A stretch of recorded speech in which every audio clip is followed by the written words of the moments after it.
Hello, welcome to You, Me and Them. Today is going to be part 3 of money saving tips.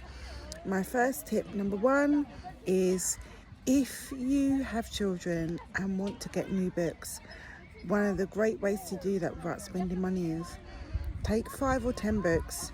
If you have friends that have children of a similar age, ask them to also get 5 or 10 books and swap those books over. Tip number 2, back to books again. If you are really into reading, or your children are quite into reading, try going down to your local library and buying some withdrawn books. Often libraries will have sales where they'll sell books for between 2p to £1. Sometimes, if you're really lucky, you'll even get a box of books for £1. Are able to have new books for your children without having to spend any money. Tip number 3 is about Lego. Now, many parents, especially ones that have boys, find Lego incredibly expensive.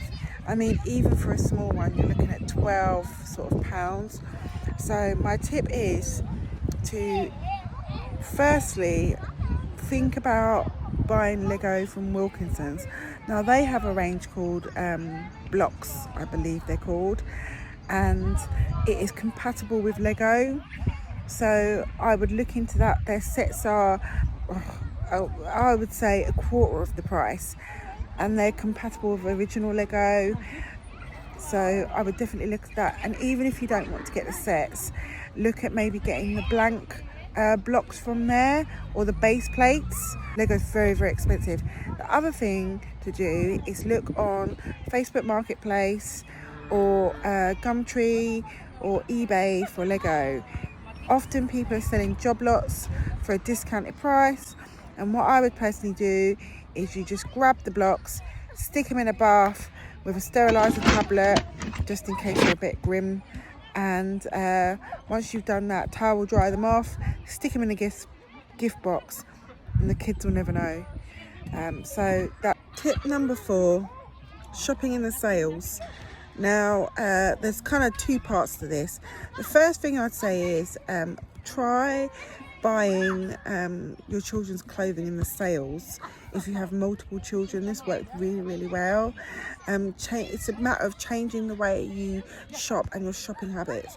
So not just sort of impulse buying, while you're in Tesco's or whatever and picking up a t-shirt or whatever. Just really having a sit down and thinking about what your children need. Coats in the winter, shorts in the summer, swimming costumes, and having a good think, making a list of what they need and buying that. So for example, in a couple of weeks, I'd say, not months, in a couple of weeks, swimming costumes, Crocs, and all that will be coming up for being reduced. So if you have 3 or 4 children, sitting down and thinking, next year, next summer, your children will need swim costumes, they will need Crocs, and then buying them when they're marked down, and not buying them full price, panicking 2 weeks before the summer holidays kick in. So, really having a think, making a list, like I say. The second sort of part to this is buying Christmas presents in the sales. So I buy all my Christmas presents in January, pretty much. 1 or 2 things here or there, but really, mostly everything gets bought in January or at the end of the summer sales. I have a list in my head of what I'm going to buy, and then I buy it as soon as Christmas is finished. Also, if you have any comments or money saving tips, in particular tips about saving money in regards to children or family days out or anything like that, please put them in the comments. Money saving tip number 5 is actual Christmas presents. Now, I talked in the previous clip about buying Christmas presents in January sales to save money,